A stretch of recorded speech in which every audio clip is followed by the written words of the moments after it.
Okay. Well, here we are, the last session. There's been a lot of discussion today. And this is about governance and compliance. Now, the report, A Pathway to Better, Smarter Regulation for Catholic Schools in New South Wales, is really going to be our sort of baseline discussion, because it does outline the increasing compliance requirements on teachers and leaders in education, and it says it takes away precious time away from teaching, which of course is one of the things that's offered when this is discussed in public, that the sort of, you know, the white noise of regulations, it just defeats people. So it's certainly, I think, in the public mind become a real issue. And we've seen a great deal of increasing scrutiny of non-government schools in relation to school funding accountability and transparency. And obviously the Royal Commission brought a lot of that. And the Light from the Southern Cross document I am absolutely fascinated by. It did highlight the needs. I mean, there's no sort of getting away from it, from the need to strengthen safeguarding compliance and governance and so on.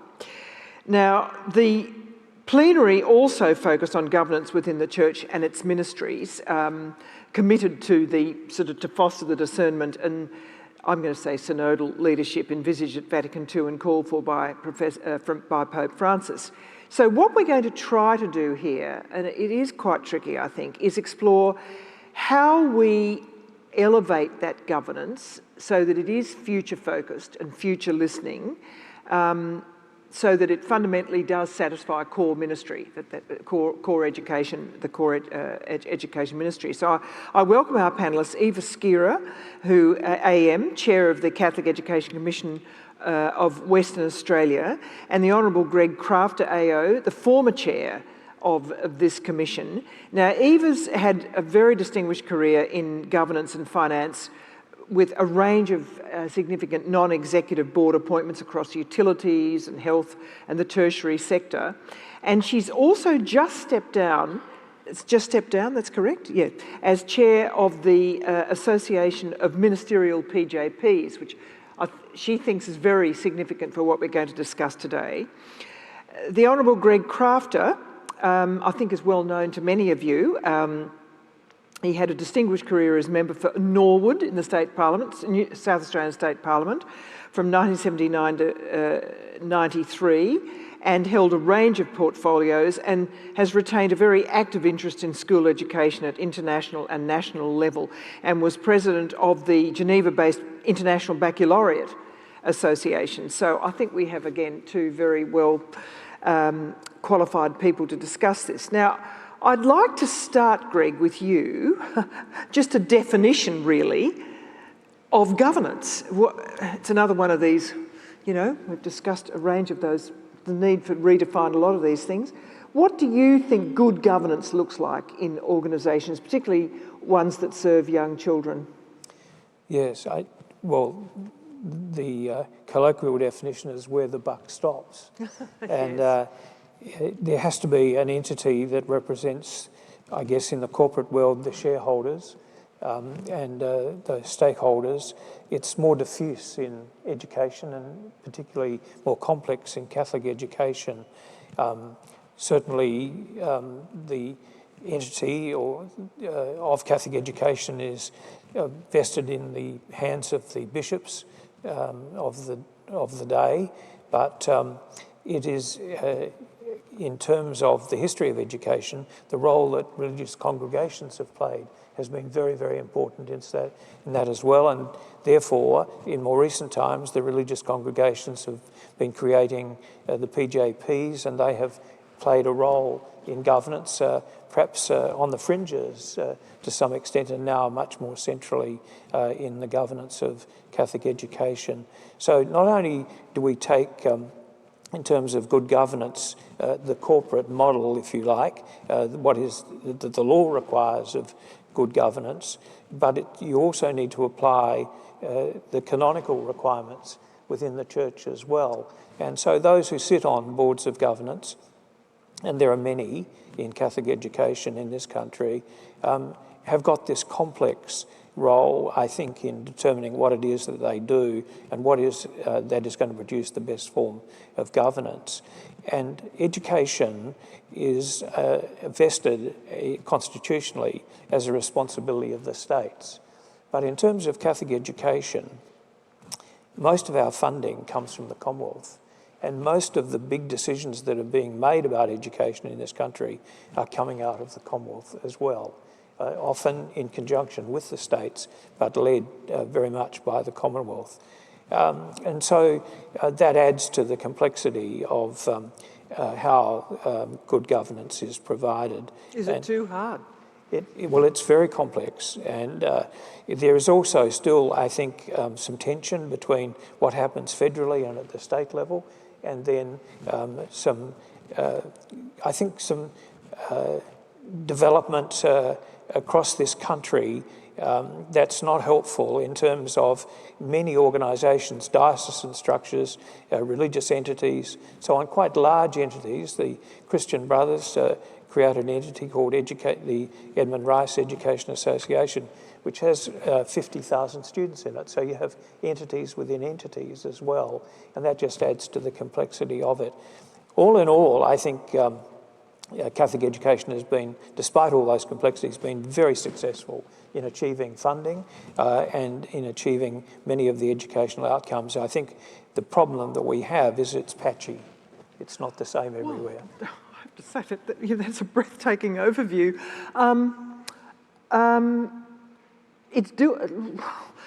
You hardly would be able to reach back into your real job, would you, by doing all of these governance? I mean, in terms of maintaining a spark of excitement, gosh, it must rob you of that when you've got to kiss all these different frogs, as it were. Yes, well, we have more than 30 dioceses in this country, and they all have their own education bureaucracies. We have the religious congregations have their bureaucracies, as I mentioned, and then we have a national structure, which is a relatively light touch nationally, although it's got huge responsibilities. And so there are those various tiers. We have state commissions, of course. I suppose really what I'm asking is, do you know people who do it well? What are the secrets of doing it well? Yes, I think in the main, despite all of that, it is a very, very effective organisation in its totality. One is it actually is inclusive of the church. The role that bishops play, religious leaders and so on in the life of education is very valuable indeed, and probably not seen in other areas such as health and welfare and so on. And that helps in terms of securing funding, of the presence of Catholic education and so on. Is it contemporary? Can we do better? Yes, I believe we can. Just how does it help to have the bishops there? Because many of the bishops sit on their diocesan commissions. Some are involved nationally, and they have a deep understanding of Catholic education, how it's funded, how it's run, how the involvement of staff and so on. And I think that is particularly helpful. You think it's clarifying, do you? Yeah. The reality is that the culture of Catholic education, we've been talking about it over these days, is a continual focus of Catholic education, and it is difficult in a secular world to be running a Catholic education system that's faithful to its mission. And that role that the bishops play in that, I think, is fundamental. Often I was told on various boards that I've been on that there's no mission without margin. But the reality is that unless you have mission, it's no use having a margin. You know, we're really just running an NGO. And so that's the crucial issue. Eva, how would you see it? Thanks, Geraldine. Look, can I just say as a precursor, I had an almost nightmare situation after that beautiful cooking lesson this morning. I thought Geraldine would trot out some video, you know, an aerobics or an exercise video, and would be having to do 20 push-ups. But anyway, we've moved on from that, so that was good. Probably should do them after eating as much as I did. But probably need them, and particularly it's a hard stretch at the moment. My background is very different from Greg's. So I'm new into education, but I have sat now over the past almost 30 years. I've been on about 30 different boards right across the thing. So when I talk about governance, I'm coming from my perspective of having seen different business models, you know, ASX, for-profit, not-for-profit, you know, for faith, mutuals, etc. So for me, good governance is about animating the purpose of an organisation. And good governance will animate and will help to deliver on what that purpose is.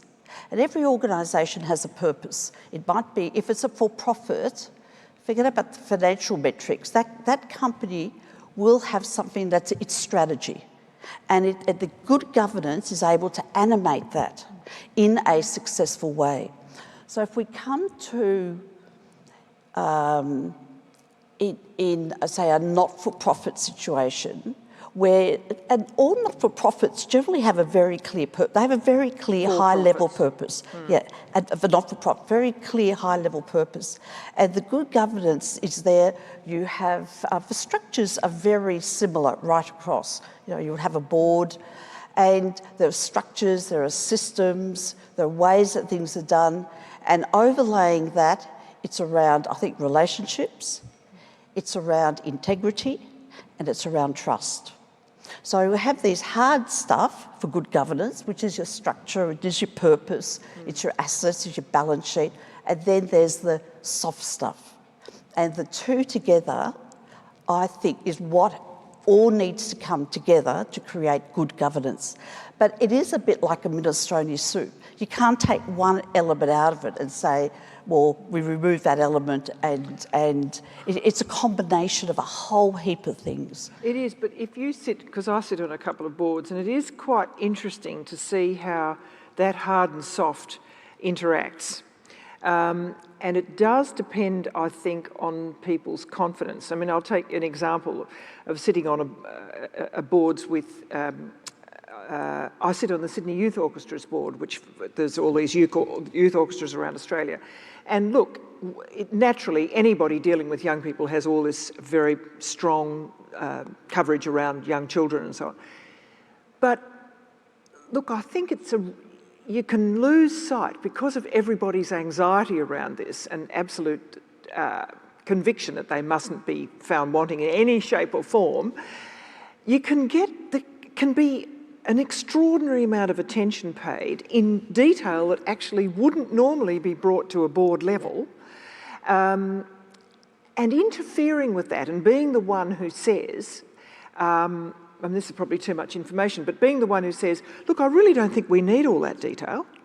I don't think that's actually useful for us. I'm quite happy to let the executive deal with that. We've got our report. You know, it's quite a hard thing to do. Yeah. Do you find that? I totally agree, and it has shifted over the period that I've been a director. The expectation from the outside world and from others that the board will have seen the minute data, but it will have seen all the claimed numbers or all the incidents, and you can see this happening in safety right across. There's a very high expectation that the board needs to be across everything. And there is a misalignment. Do you agree with me? Do you think that it is a bit of a misalignment at the moment? Oh, I think it's definitely, and we're getting too much up to the board. There's ways around that. You know, we're all like very strong board committees can help that. If you get very good scope and in terms of reference for board committees, they can deal with a lot of that detail and bring it up. But the way we're going now with board committees, you would always have 2 or 3, and it's more like now 3 or 4. Yeah. You know, and if you only have a small board, that's demanding. The other thing is, I think at a board level, we have to really free up time for open discussions. Discussions that you need, they go in loops, but eventually one gets clarity over a period of time. So we've got to open those spaces up for those conversations. I think the other thing, Geraldine, we actually have to trust our executives. We have to trust the people who are there working full-time. So if you're a non-executive director, you're not there full-time. We've got to trust the people. And good governance, it is about trust. And we can't be micromanaging. Do you see this as an issue, Greg? But feel free to argue with me completely.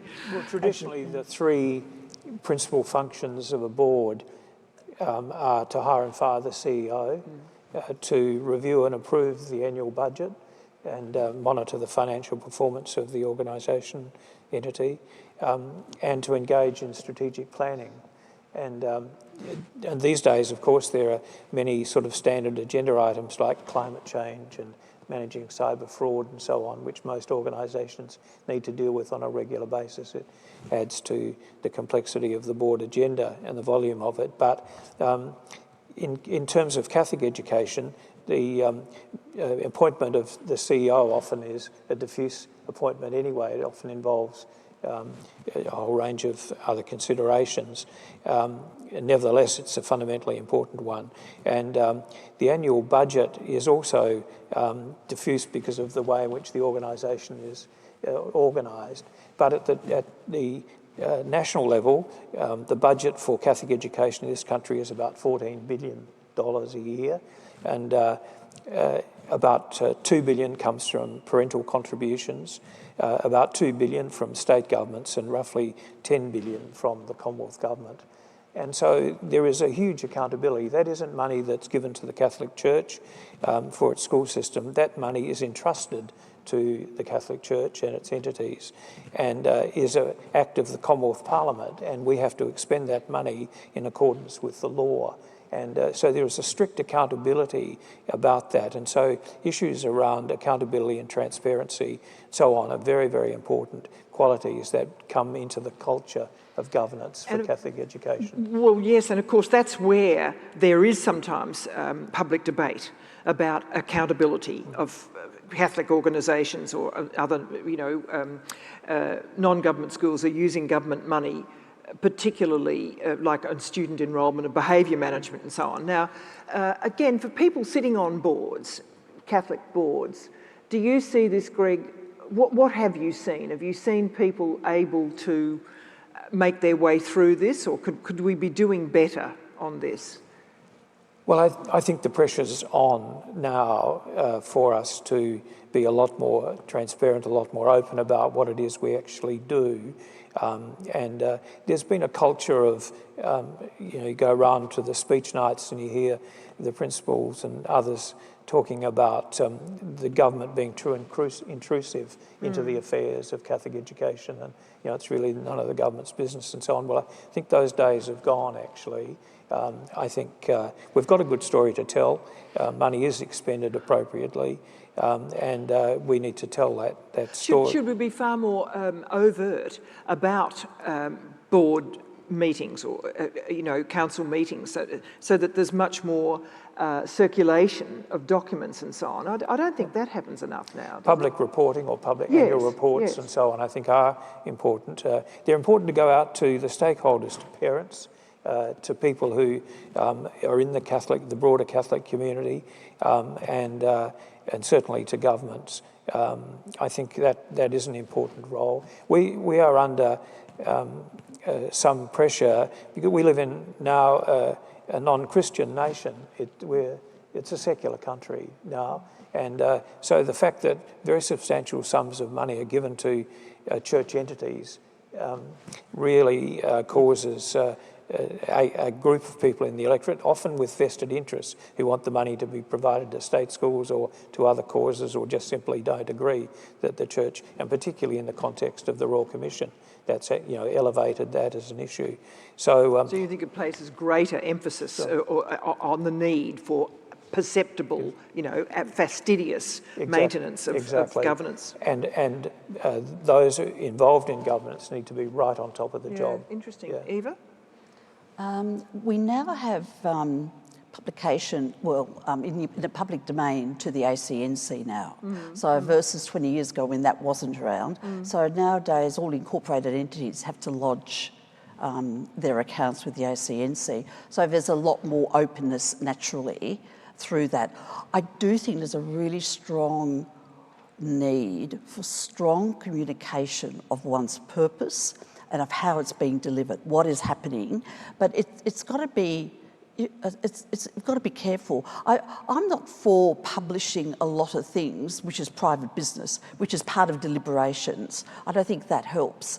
But some of the outcomes, the way things are done, I think that definitely helps. And I think we need to setting expectations. People have expectations, and if there's a vacuum, things will fill that vacuum. So being clear about expectations and what we expect and what we can deliver, I think there's a whole sort of material and narrative that needs to sit around that. When I was on the board of St John of God Healthcare, and we had no annual report. And I always remember the discussion was, we can't do an annual report because, we'd be disclosing things. And so the journey started, the first annual report was, a bit of qualitative stuff and a few numbers. And then gradually that journey there was more and more and more disclosure. And it was a great discipline for the organisation.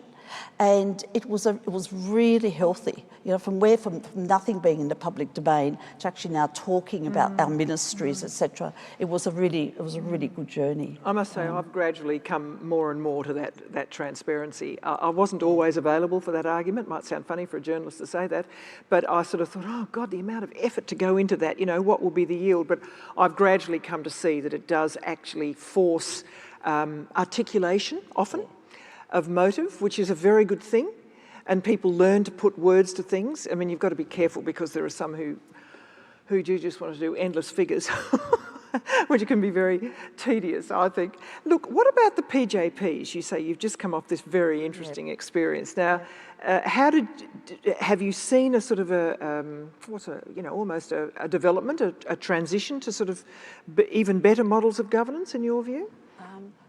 What's just very, very great about the PJPs is this journey has been going on. The first PJP in Australia was set up in 1994. So that is now how many years ago? So 2-3 decades. There's a couple of things. One is about the religious institutes were sponsoring the ministries, and now they've given it across to these PJPs, and the canonical stewards, as they're called, of these 12 PJPs that we have in Australia now, there's 77 canonical stewards. So each is like have a board. Like a trustee. Is that, yes, yeah. Some of them call them trustees, others call them councils. We tend to use the generic term of canonical stewards. Is that most are there because of their baptism. They're lay people.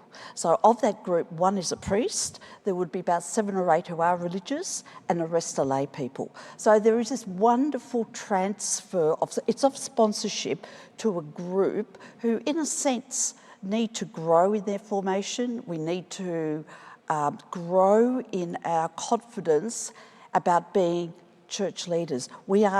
It's not just canonical stewards, we are ecclesial stewards, and that church leadership. And I think that's a journey, and that's a journey that will take some time. But it is like, the ministries have gradually, 50, 60 years ago, the principals were religious, and then they've been handed over to lay people of the schools, all the hospitals, etc. So these PJPs now, there is this group who are, these are church canonical entities. So just like a parish is a PJP, a religious institute is a PJP, we've now got this group of canonical stewards. And the whole idea of walking together with different parties in the church, with the bishops, with the religious, this is gives a wonderful witness to that. I've seen that. Absolutely wonderful. You're right, it's absolutely there. And there's a confidence, it's a hybrid, something hybrid that they're very, very sure that they feel it's taking them on a different path. I've seen it. I've wondered about it. And there's a great hope that sits around that. There is. And there's a wonderful, there's an enthusiasm. And look, to some extent, you could say it's a bit naive and maybe not. And I think one of the challenges will be is that we've been handed these wonderful ministries, very strong ministries around, whether it's hospitals, schools, etc. And we now, and I heard the word earlier, there was something like, we've got to preserve these ministries and grow them. I actually don't think it's about preservation, and I don't think those original people want us to preserve. They want us to take these ministries, they want us to grow them and transform them and to meet the needs that's out there in the community, because that's what that's what our former people did. The sisters, they went and met the need. And now our role is to take these ministries, continue them. It's not just preservation. Preservation implies that you preserve, yeah, that's right. And I was going to say alcohol, but no, I can't say that, can we? And almost like there's a shrinkage, there's death. We have to revitalise these ministries. That'll be one of our challenges. Watching the Josephites deal with the beatification and all around Mary MacKillop was an absolute case study of just what you've described. And I was there with Father Ed Campion, and I would take in at very early times, as I don't know whether there are any sisters here, at the discussion, 8 years, 10 years before we finally met in Rome, and that wonderful time. And it was very interesting, precisely what you're saying. It forced them to say, well, and speak in all sorts of different language about how they were going to meet this moment and what it would ask of them, not the traditional things. It was really, I think it had a massive impact on me, actually, when I think about it. Look, Greg, one of the interesting developments in the change in institutional structures from, which you were alluding to, parish or diocesan-run schools, was the introduction of these boards and incorporated bodies that you're talking about. Now, is there any risk, do you think, of education becoming overly corporatised by this, or the perception is that it's overly corporatised and you end up, again, in the widgets? Well, I think there is a risk, but as Eva's just described, how important it is to engage in the formation of people who sit on governance authorities. And I think some good work is being done there. People are very conscious of that challenge. And but the reality is that we do need to embrace these corporate entities. That's the contemporary governance model in this country and globally, and take the best practice out of that, not be overrun by it, but take the best practice out of it. We've also got legal and statutory responsibilities there as well. And then you overlay the canonical structures and responsibilities as well on that, and that also is very much taking forward the charisms, the mission of Catholic education. And so the taking on of a directorship in one of these entities requires a leap of faith, in the sense that you hope that you will grow with the organisation and understand the context. Do people say yes when they're asked? Yeah, some don't. No, I bet they don't. And it's the same for boards these days. People think very carefully about going onto a board. You can accept huge responsibilities. As Eva said, you're now required to know quite minute detail about the organisation for which you accept that responsibility. So when you approach people, do you sort of, are you honest and saying all this, or do you sort of say, look, all will be, it'll be right, somebody will manage it? I mean, it's quite an interesting question, this. It is. I've sat on, I don't know, not quite as many boards as Eva, but a lot of boards over the last 29 years now. And some, I must say, the private family boards, a number that I've sat on, I only learned really the detail of what was going on by sitting on the board. I know. And and a lot of these boards require dealing with quite difficult personalities and pressures and so on. I think there's a really. I was on something which had a huge blow up. I'd wondered if it would ever hit me. took up so many hours of my life trying to sort out, and it was pretty bloody eventually. And I must say the sorting was bloody. And I thought, what am I doing? You know, really, I did. But I'd been on the board long enough to know that I couldn't say, why wasn't I told? You know, but it's a really difficult, I reckon ethically, you know, if you're approaching somebody to sit on a board with a lot of underlying issues, with personalities that haven't been sorted in this very structure you're describing, I think that's quite, honestly, I think it's quite ethically challenged as to whether you fully inform people. Yes, I had the experience of chairing an international board as well, the International Baccalaureate, and I understand now, you know, the crisis that you had in the Olympic Games movement or world soccer or whatever with these boards, because you chair it from remotely, so you could get into a plane, I guess, and 4 or 5 times a year for meetings, but a lot happens in the meantime. Certainly does. And you don't know about it. Look, finally, just so what would you suggest to people who are sitting here and listening and thinking about making sure that this doesn't occur? Formation, what is good formation? Where have you seen it done well? That might be a good way to finish. Where have you seen it as a constructive notion? Where have you seen it done well? Well, first of all, I was going to go to Eva. I think it takes time. So to have well-formed board members, I think the nature coming onto a board, you need a base, you need some foundation to begin with. But coming onto a board, very deliberate program of walking together, the board walking together and learning itself. We might call it professional development, but their own growth in about the if it's faith, if it's like our Catholic, it's about who we are, it's about why we do what we do, it's about our understanding of the gospel, so understanding. Got to be able to articulate all that. Exactly, and I now have an expectation that everyone on a board would be able to speak on behalf of that organisation, and therefore that means they have to be formed. Good test. Yes, and it's often we have boards and don't have